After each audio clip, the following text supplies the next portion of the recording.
प्यारे साधकों, प्यारे मित्रों, नित्य प्रति की तरह सर्वप्रथम हम सभी साधक मिलकर अपने अपने गुरुदेव भगवान और इष्टदेव की शरण में चले और उन्हें प्रणाम करके अपने भीतर और बाहर की समस्त सफलताओं के द्वार खोल लें। सभी साधक अपनी श्रद्धा से, अपने शब्दों से प्रार्थना में उतरेंगे। कोई भी साधक किसी के उधार शब्दों का इस्तेमाल नहीं करेगा। आइए प्रार्थना की ओर चलें, उसके पश्चात हम अपने विषय की ओर चलेंगे।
नमः शिवाय।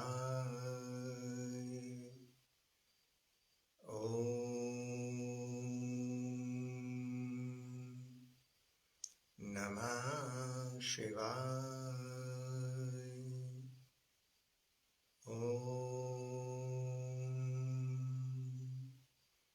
नमः शिवाय।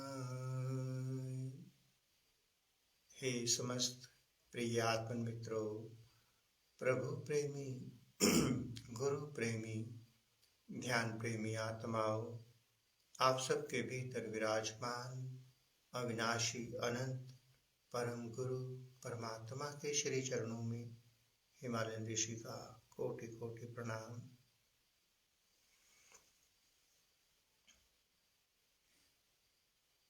प्यारे साथियों, जाने में और अनजाने में कोई भी हमसे कर्म होगा, उस कर्म का फल निश्चित ही बनेगा। हम समझें कि हमें ज्ञान नहीं था तो हमने ये कर्म किया, किंतु कर्म का विधान है, बीज धरती पर जानबूझकर गिराएं, अचानक गिर जाए, भूल से गिर जाए, उसने तो फलित होना ही होना है। भारत भूमि सब जानते हैं भक्ति की भूमि है, ज्ञान ध्यान की भूमि है। एक न एक दिन हर साधक को मोक्ष मुक्ति समाधि की यात्रा पर उतरना ही है। इस जन्म नहीं तो किसी भी जन्म में उसके सिवाय कोई रास्ता नहीं है। पहले हम जिस विषय के लिए आज आप सबके सामने आए हैं, उस विषय को लेकर चलेंगे। हम इस सबके शरीर में, इस भौतिक शरीर में, स्थूल देह के भीतर, जैसा कि अभी चक्रा क्लीनिंग मेडिटेशन कैंप चल रहा था, हमने बताया कि हमारा सबसे पहला केंद्र मूलाधार है। मूलाधार केंद्र भगवान गणपति का स्थान माना गया है। हम सबसे पहले स्थूल देह की बात करेंगे।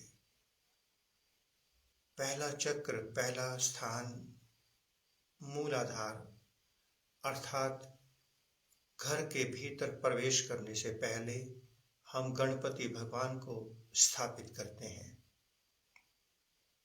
मूलाधार, गणपति सब जानते हैं कि रिद्धियों सिद्धियों के, सुख साधन संपन्नताओं के, स्वास्थ्य के दाता हैं भगवान गणपति जी महाराज। अभी केवल स्थूल शरीर की बात हो रही है। जिस गणेश भगवान को हम बाहर मानते हैं, वही गणेश भगवान, गणपति भगवान हमारे भीतर विराजमान है। शास्त्र इस बात को प्रमाणित करते हैं और सत्य भी है कि गणपति माँ भगवती, माता पार्वती की संतान है। जब गणपति प्रसन्न हो जाएं, तो हमारे जीवन के समस्त बंद द्वार, भौतिक सुखों के द्वार खुलने लगते हैं। साधन सुविधाएं, स्वास्थ्य मिलने लगता है। हम सभी साधक बाहर मूर्ति पूजा करते हैं। हमारे सनातन धर्म में मूर्ति पूजा का बहुत महत्व है। अध्यात्म की प्रथम सीढ़ी भक्ति है। ध्यान योग में उतरने के लिए सबसे पहला द्वार मूलाधार है, भक्ति है। भक्ति में गणपति का विशेष स्थान है। गणपति भगवान, हम बाहर मूर्ति बनाते हैं, जब तक वो मूर्ति बाहर है उसकी कोई एग्जिस्टेंस नहीं। जब हम मंत्र पूजा से, अपनी श्रद्धा भावना से उस मूर्ति के भीतर प्राण प्रतिष्ठा करते हैं, तो वो मूर्ति जीवंत हो जाती है, फल देने लगती है। आपने सुना होगा कि अनेकों मूर्तियां जब हम उनकी पूजा करते हैं, आराधना करते हैं, उन्हें विधि विधान से पूजते हैं, प्रेम करते हैं, तो वही पत्थर की मूर्त जागृत हो जाती है। वही पत्थर की मूर्त फिर दूध भी पीती है, बातें भी करती है, हमारी समस्त समस्याओं का समाधान भी करती है। सब हमारी श्रद्धा, भावना, भक्ति का खेल है। जैसे कि अभी गणेश चतुर्दशी का पर्व आया, अनेकों अनेकों लोगों ने अज्ञानतावश हमें अनेकों मान्यताएं, धारणाएं तोड़नी होंगी, छोड़नी होंगी, ताकि हम सबका आध्यात्मिक विकास हो सके। हमने उस मूर्त को कुछ दिन पूजा, बड़े प्रेम से पूजा, सजाया, उसको भोग लगाया, मंत्र विधि से उसके भीतर प्राण प्रतिष्ठा की। मूर्ति जीवंत हो गई, अपना काम खत्म, नकली भक्ति का प्रतीक। किंतु मूर्ति जीवंत हो गई थी। फिर हमने उस मूर्ति को जल में फेंक दिया, परवाह नहीं किया, फेंक दिया। सोचिए, जब आप अपने प्राणों को, अपनी संतान को, नवजात शिशु को जल में प्रवाह कर देंगे तो उसकी स्थिति क्या होगी? उसका प्राणांत हो जाएगा। उसका प्राणांत का मतलब हमारे भीतर के मूलाधार में विराजमान गणपति का जब हम इस प्रकार से अपमान करेंगे, धीरे धीरे हमारे नर्क के द्वार, नर्क किसे कहते हैं? जब हमारे जीवन में से सुख, साधन, सुविधाएं विदा होने लग जाएं, स्वास्थ्य विदा होने लग जाए, तो जीता जागता जीवन नर्क बन जाता है।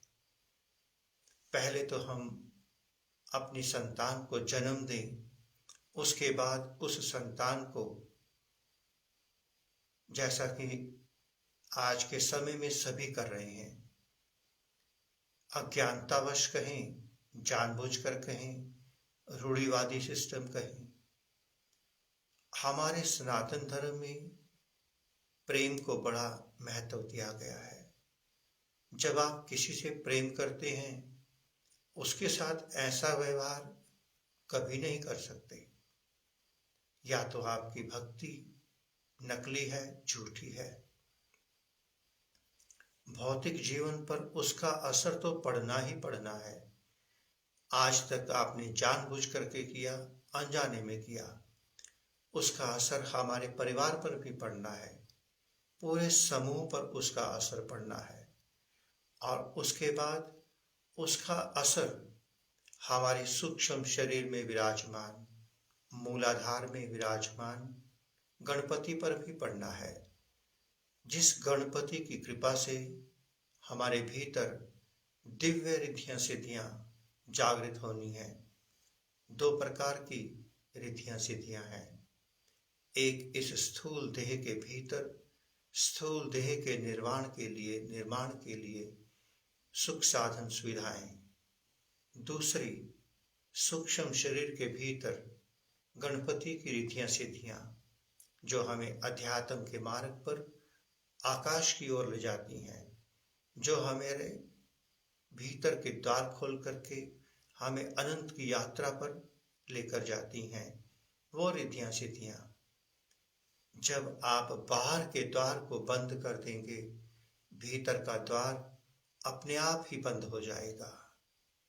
उस गणपति के कारण, क्योंकि गणपति मां पार्वती की संतान है, तो एक पुत्र को आप गंगा जी में पानी में बहा देंगे, फिर आप ध्यान करने बैठेंगे। सोचिए कि आपकी कुंडलिनी शक्ति जागृत हो। आपने ऐसा कर्म कहाँ किया कि कुंडलिनी शक्ति जागृत हो? कुंडलिनी शक्ति स्वयं साक्षात माता भगवती पार्वती हैं।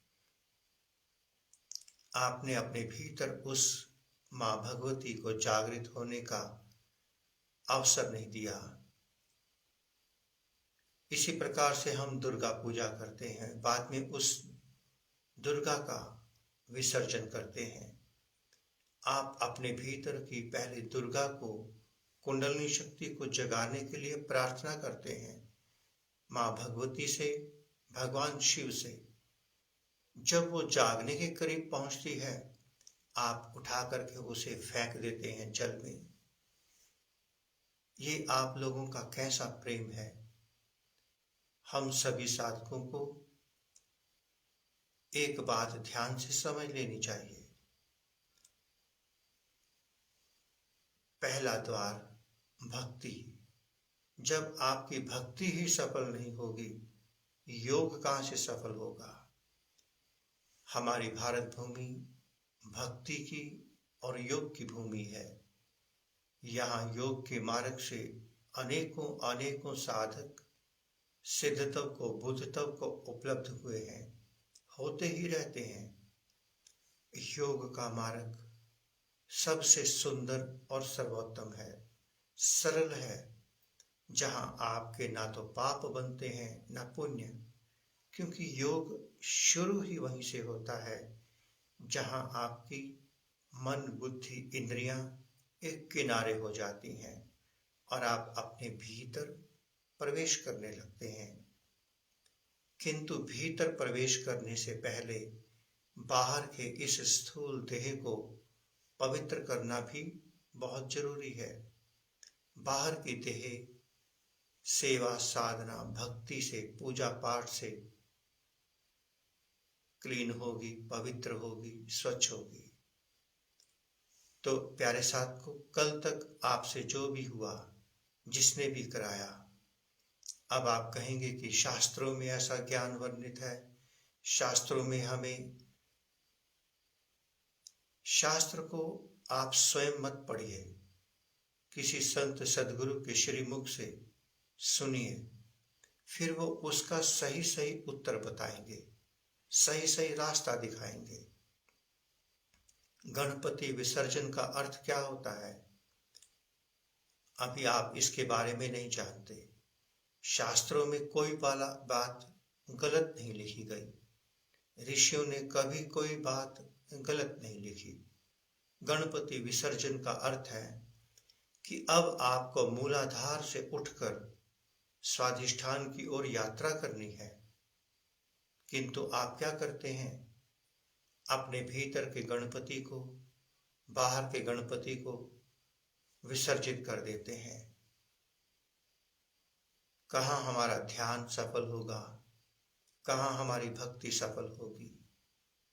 हमारा सनातन धर्म अति दिव्य है, अति सुंदर है। उसके भीतर लिखी हुई एक एक बात परमात्मा तक ले जाने में सहायक है। अगर हम अपने हिसाब किताब से उसे पढ़ेंगे, समझेंगे। आज हमने टीवी पर एक चीज देखी, देख करके बहुत आश्चर्य भी हुआ, दुख भी हुआ। जिन मूर्तियों को आपने विसर्जन किया, उन्हीं मूर्तियों को म्युनिसिपल कॉरपोरेशंस की गाड़ी जेसीबी के माध्यम से तोड़ फोड़ करके मिट्टी बना करके डिस्ट्रॉय करके लिया, उसे फिर डस्टबिन में फेंका जा रहा है। आप अपनी भक्ति के साथ देखिए कैसा व्यवहार कर रहे हैं, आप कैसे भक्त हैं। आप जागिए, अपने आप को जगाइए, क्योंकि आज बीजा हुआ बीज आने वाले कल में वृक्ष बनेगा, उस पे फल लगेंगे। आज आप भक्ति का जैसा बीज बीज रहे हैं, निस्संदेह उस पे फल लगने निश्चित है। जिसका आपको ज्ञान नहीं, उस ओर मत जाइए। अधूरा ज्ञान, गलत ज्ञान सुन करके अपने जीवन की दिशा को खराब मत कीजिए, दशा को खराब मत कीजिए। सभी एक सोशल सिस्टम में जी रहे हैं, सोशल मैनेजमेंट में। सब एक, आज का धर्म बिकाऊ बाजार बन गया है। अगर धर्म ही पवित्र नहीं रहेगा तो अध्यात्म में आप कैसे प्रवेश करेंगे। आपके अध्यात्म की प्रथम सीढ़ी धर्म है। धर्म को पहले सही सही जीना सीख लीजिए। हमने एक छोटा सा एग्जाम्पल दिया, उसे अपने जीवन में उतारना। एक संतान को आपने जन्म दिया, उसी ने बड़े होकर आपकी बुढ़ापे की लाठी बनना था।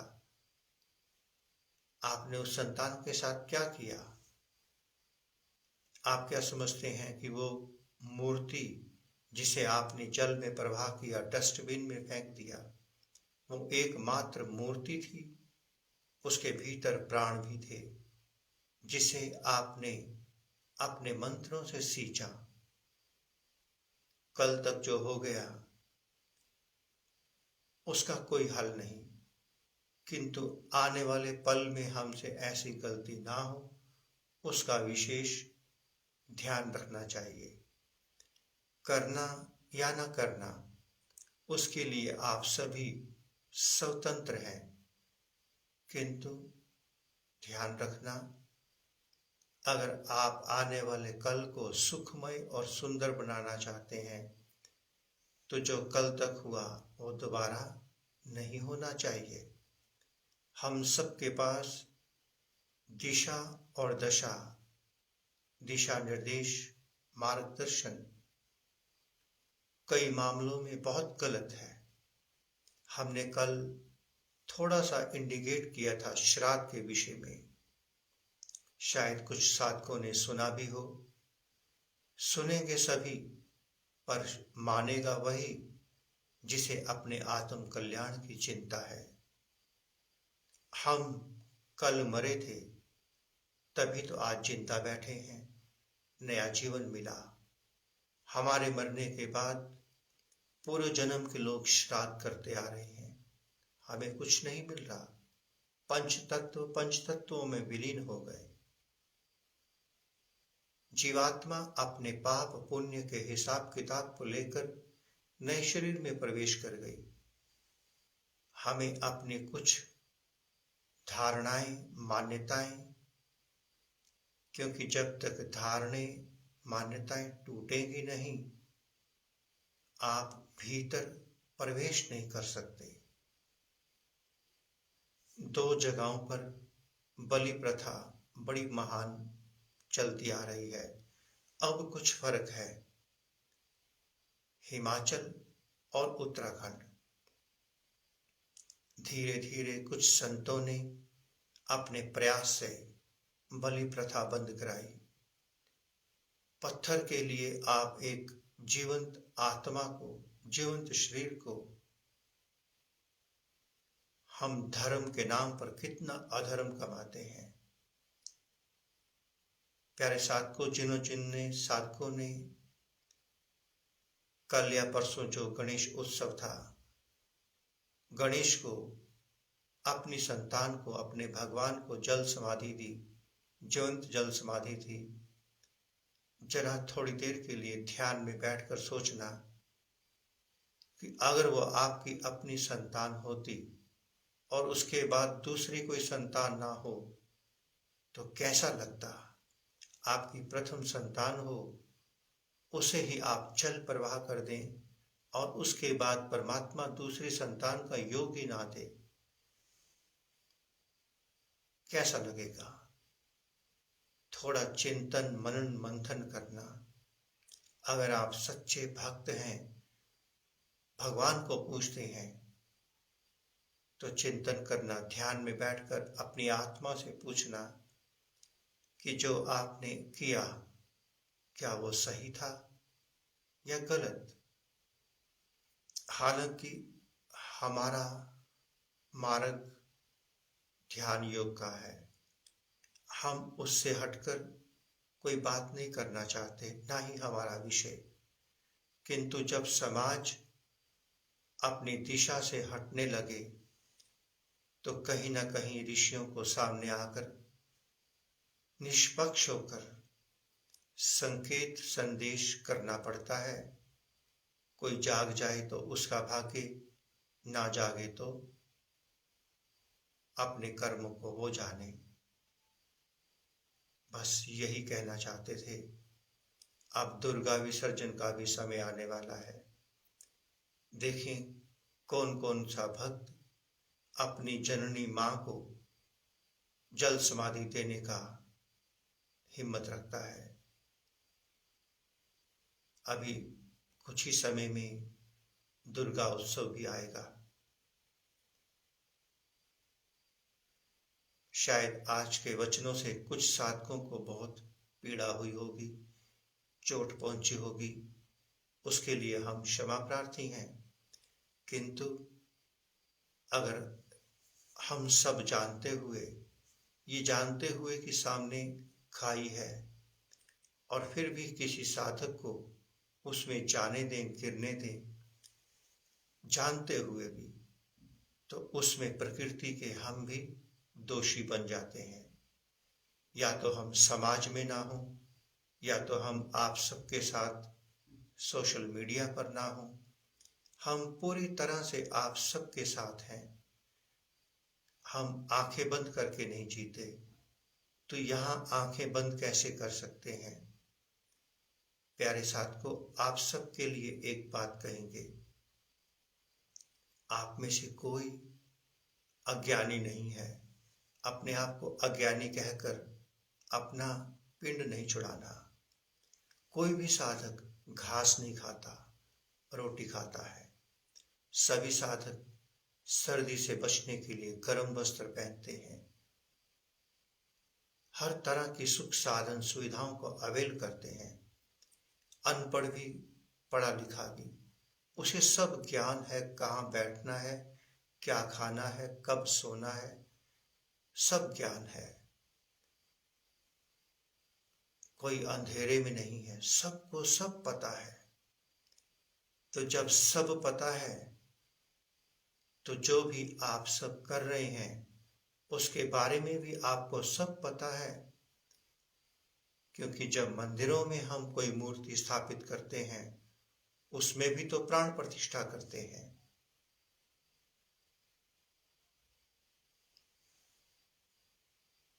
बस इससे अधिक हम नहीं कहेंगे कुछ भी। कल तक जो हुआ सो हुआ। आने वाले पल में ऐसा ना हो, यही परमात्मा से आप सबके लिए प्रार्थना करेंगे। क्योंकि स्थूल शरीर के बाद आप सबको सूक्ष्म शरीर की यात्रा करनी है। भक्ति के बाद आपको योग की तरफ भी मुड़ना है। जब भक्ति का सब्जेक्ट पूरा नहीं होगा, ध्यान योग में कैसे प्रवेश करेंगे? जब पहली क्लास में ही पास नहीं होंगे, तो दूसरी क्लास में टीचर आपको कैसे प्रवेश दे देगा? जरा सोचिए, चिंतन मनन मंथन कीजिए।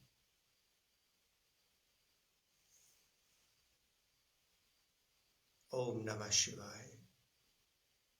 पुनः से आप सबके भीतर विराजमान अविनाशी अनंत परम गुरु परमात्मा के श्री चरणों में हिमालय ऋषि का कोटि कोटि प्रणाम, और संपूर्ण ब्रह्मांड में विराजमान समस्त देवी देवताओं, समस्त ऋषियों मुनियों, गुरुजनों, संत महापुरुषों की ओर से आप सबको शुभ आशीष, शुभ मंगल कामना।